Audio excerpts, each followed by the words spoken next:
Assalamualaikum. Waalaikumsalam warahmatullahi wabarakatuh. Mari kita berselawat terlebih dahulu. Allahumma salli ala Sayyidina Muhammad wa ala alihi wa sahbihi. Dengan Bapak siapa dan dari mana? Dengan hamba Allah dari Subang. Baik, Bapak bisa bertanya langsung kepada Buya. Assalamualaikum warahmatullahi wabarakatuh, Buya. Assalamualaikum warahmatullahi wabarakatuh.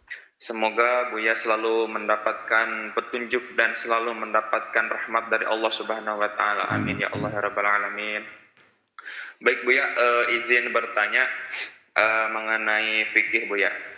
Pertama saya ingin bertanya mengenai terbukanya aurat ketika sedang sholat. Seringkali kami menemui terbukanya aurat ketika seorang yang sedang sholat, ketika melakukan ruku itu dari lubang baju lehernya Buya. Dan juga kerap kali terlihat ketika sujud orangnya yang tidak memakai celana hanya mengenakan sarung itu terlihat bagian pahanya Buya.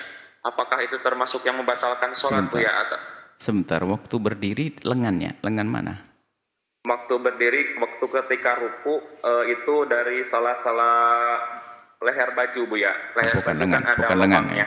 Bukan Ya, ya. bukan lengan. Makanya saya bingung, lengan dari mana ngelihat lengannya. Baik. Ya. Baik. Ya. Demikian Buya pertanyaannya. Syukran kasiran. Wassalamualaikum warahmatullahi wabarakatuh. Waalaikumsalam warahmatullahi wabarakatuh. Yang pertama adalah aurat di dalam sholat, mungkin ini kaum pria yang dibahas itu. Kaum pria, kalau perempuan sudah tertutup rapi. Jadi aurat yang membatalkan sholat adalah aurat yang terlihat dari samping, kiri, kanan, depan, belakang, dan atas. Jika aurat dilihat dari bawah tidak membatalkan sholat. Ada orang sholat di atas di sela-sela, mungkin bambu kayu, dari bawah kelihatan auratnya, kelihatan pahanya dari bawah. Maka tidak batal sholatnya yang di atas, biarpun kelihatan tapi dari bawah. Tapi sudah kelihatan dari atas biarpun dirinya sendiri, maka itu membatalkan. Misalnya kaosnya oblong dari kerah, bukan dari lengan, makanya bingung, dari kerah.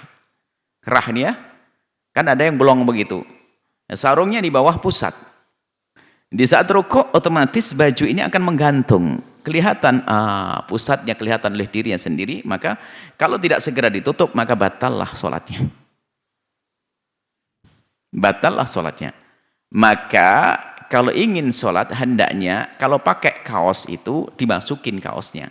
Biar kaosnya itu nempel dengan kulitnya. Kalau nempel kulitnya nanti nggak akan kendor begitu. Kalau baju dimasukkan. Yang jelas diupayakan jika seandainya dia rukuk, maka mata kita tidak mengintip pusat kita sendiri. Pusar sendiri.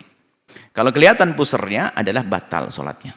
Baik, kemudian di saat dia sujud, kemudian dari yang terlihat, kalau memang paha itu terlihat dari samping, dari belakangnya terlihat pahanya betul, ya kita ingin ada gambarannya. Maka jika demikian, ya harus ditutup dong. Kalau dia sadar dan tahu, batal. Kalau nggak sadar, nggak tahu, mana Allah nggak akan marah dengan orang yang nggak sadar. Kalau dia tahu itu terbuka, atau sudah diberitahu oleh orang lain, masih saja dia nggak mau memperhatikan, maka dia dosa. Jadi kalau dia sadar itu terbuka, dia sadar ya, kalau nggak sadar nggak mengganggu. Maka hukum sholatnya tidak sah. Kalau memang sujud kelihatan ke belakang, mungkin sarungnya terlalu pendek atau bagaimana. Jadi kelihatan paha belakangnya tersingkap.